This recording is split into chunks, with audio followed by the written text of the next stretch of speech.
Welcome to my podcast. I'm Dr. Nicole Cain, a naturopathic doctor with a master's in clinical psychology and a former anxiety sufferer turned anxiety freedom rebel.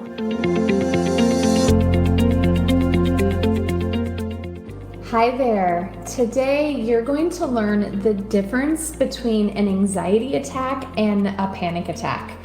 You're going to learn about the mental and the physical symptoms of each, and be sure to stick around to the end because I'm going to share with you what I've learned as an expert in integrative mental health care to stop anxiety and panic in their tracks.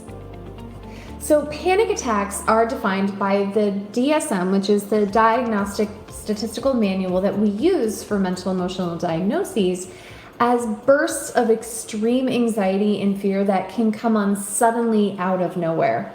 The feelings in panic include foreboding, fear of death, losing control, fear of insanity, and despair. Some people experience something called derealization when they're panicking too, which is a form of dissociation. Dissociation can cause feelings of being really foggy, not feeling connected to your body, not feeling connected to your environment around you. And some people who dissociate may just zone out a little bit, or on the other end of the spectrum, some people who dissociate may lose large chunks of time where they don't remember something happening. For example, if you've ever gotten in your car and driven to work, you arrive to work and you don't remember the drive, that's an example of dissociation. So if you've had that experience, then you've dissociated. In fact, most people dissociate on the spectrum somewhere to a degree, whether one end or the other or somewhere in between. Dissociation is a common symptom of anxiety, but it's much more prominent in an actual panic attack. Physical symptoms of panic attacks are one of the number one reasons that people go to the emergency department. Symptoms can feel like an elephant's on your chest, your heart is racing, people feel like they are having a hard time breathing, they may feel nausea, vomiting, diarrhea, numbness, tingling. Oftentimes it can be misinterpreted as a stroke or a heart attack. People will feel faint or dizzy. Some people even pass out when they're having panic attacks. The symptoms can be so severe. Anxiety attacks, on the other hand, aren't recognized by the DSM-5, but symptoms are typically diagnosed under another mental health condition, whether you have generalized anxiety or if you're going through an acute stressor or post-traumatic stress disorder or obsessive compulsive symptoms. And so the anxiety attacks are considered a flare of an underlying anxious state. And some of us may be generally higher anxious people. That may be the way that our nervous systems respond to stress, whereas other people, maybe they fall more on the depressed end of the continuum. And so anxiety attacks, they can come on gradually or they can spike fairly quickly. And typically they're associated with some sort of a trigger or a stressor. Anxiety attacks are more common in individuals who have these mental health diagnoses, but they don't have to. So if you got a new diagnosis, whether it's a chronic health condition or a life-threatening disorder, or if you had to move, or if you're going through a worldwide pandemic, or if you're experiencing insecurity financially or a job loss, or if somebody you love or somebody you know is going through any of these things, all of these can surmount to having an anxiety attack. And physical symptoms of anxiety and panic can feel quite similar, and they can share a lot of similar emotional and physical symptoms. And to rehash it, anxiety attacks, you can have apprehension, you can have worry and distress and restlessness and fear. And panic attacks have more of that foreboding, despair, fear of losing control, fear of dying, premonition of dying. And then the physical symptoms can be identical across the board. You can have heart palpitations, racing heart, elephant on your chest, chest pain, a feeling of constriction on your throat or feel like you're choking, or maybe you're not even able to swallow food and water because your throat is so constricted. Some people have dry mouth, other people sweat profusely, or they feel bone dry.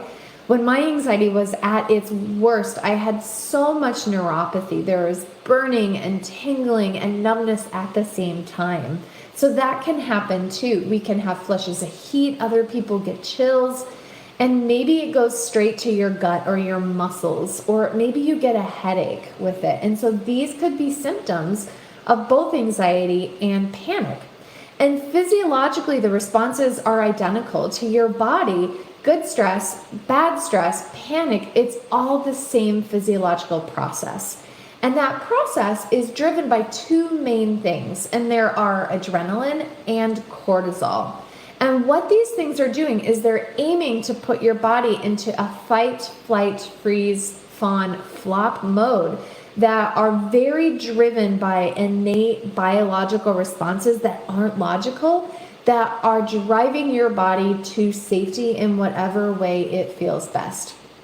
For example, if you fight when you get really anxious or when you're panicking and you just want to yell and scream and hit or fight in whatever way, maybe it's somebody else or at yourself, your heart rate will go up because your body is producing those endorphins to help you jump into action. Your body will constrict peripheral blood vessels, and so it'll constrict the sensation and the blood flow to your fingers and send that blood to your heart and the big muscles that will help you fight and run to safety. And so all of the different things that you're experiencing are very normal processes that your body uses. It just feels scary. It feels different. The context is the main different thing. If you're doing something really fun, if you're excited and your heart is racing in anticipation, it's the same mechanism, but the context is what's different. And risk factors for anxiety and panic can be really similar. Whether you experienced a trauma or you witnessed a trauma or a traumatic event, whether you're going through a stressful life event like the death of a loved one, abuse, divorce, loss of some sort, ongoing stress, worries, work responsibilities, or job loss, conflict in your family, financial insecurity. Like we said earlier, a chronic health condition or a life-threatening illness or having a high baseline of anxiety can predispose you to both anxiety or panic attacks. Having a close family member with an anxiety disorder can predispose you to experiencing anxiety. And using drugs and alcohol or living or having loved ones who struggle with addiction can also predispose you to anxiety. There's also health conditions that we want to look at. What's going on with your thyroid? What's going on with your adrenals? We want to look at what's going on with your heart and your nervous system. We also want to look at what medications you're taking. Some medications can make us feel more anxious. And so talking to your doctor about what you're taking prescription-wise may be really helpful at getting to the root of why you feel the way you feel. But let's face it, sometimes we need a quick fix. And when panic and anxiety are bringing their worst, you don't have time to mess around. I get that. I've been there. And so I consolidated some of my favorite resources together to give you a free anxiety wellness springboard. And it has strategies that work, and they work fast. The springboard includes 3 important things and then an actual bonus. And so this is what I was telling you at the beginning to stay tuned for, because we have the data and now we need the answers. What do we do and what can we do fast? And the first thing is that I have the 3 biggest game changers for ditching anxiety. And of all of the therapy, of all of the medications, of all of the supplements and practices and tools that have supported my clients get out from under anxiety, these 3 by far have been the most impactful. So you're going to get that for free. The second thing is the secret to setting yourself up to outwit anxiety from the day start. So we want to bring down that level of intense stress, that level of anxiety, so that your nervous system isn't as readily able to shoot you into panic, to shoot you into fear. The next is to stop intrusive and repetitive thoughts instantly. And I want you to learn my proprietary technique called the 5-minute spot point pivot. And that will stop your negative loop from shifting into patterns of obsessive, repetitive anxiety and panic producing thoughts that don't serve you into strategies that actually work and work instantaneously. And there is a side effect of that the effects will accumulate. So it will help in the moment. It will help fairly immediately. It will also help in the long term. And then the last little bonus is sometimes we're looking for support where we can take something to get calm on command and get immediate supplemental and herbal support right away. So if you don't want to turn to the pills, if you don't want to turn to the Xanax, if you're looking for alternative answers that work immediately and quickly, I have those answers for you. And so these supplements support you while you do the work to beat anxiety naturally. And I also want to mention to you that I'm not a fan of being stuck on supplements or medications, but they can be an effective bridge to help us get from point A to point B while we're doing the work to actually turn the page in our lives. We're going to include a link to the guide in the description, and all you do is simply click on the yellow button and you can download that guide for free right now. And while you're doing the clicking, if this video was helpful for you, if you wouldn't mind, give us a thumbs up. It helps the online algorithm to show that this content is helpful and valuable so that it makes it available for other people who are struggling to see it.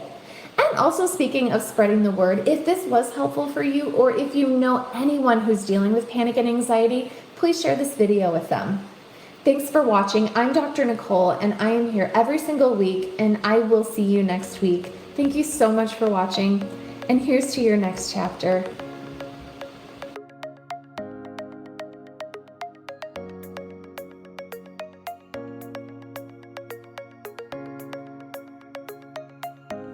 The recording you just listened to consists of the personal opinions of Dr. Nicole Cain, a naturopathic doctor with a master's in clinical psychology. While these opinions are based upon literature, her counseling education, medical training, and clinical experience, this content should not be viewed as the definitive opinion on these subjects. Listening to this podcast is not a substitute for any sort of medical, psychological, or other form of treatment. If you are in a crisis, please call 911 or call the National Suicide Prevention Line at 1-800-273-8255. If you're in need of counseling, don't hesitate to make an appointment with a counselor in your area. Dr. Nicole Cain is so passionate about people getting their life back. If this resonates with you and you think this podcast would help someone you love, please share it with them. Stay in the conversation with Dr. Nicole Cain about writing the next chapter of your life so that it plays out just the way you want it. Explore your options for working with her at www.drnicolecain.com. That's Dr. Dr. Nicole Nicole Cain CAIN.com. When you're there, be sure to take advantage of the free Anxiety Freedom 1-week challenge.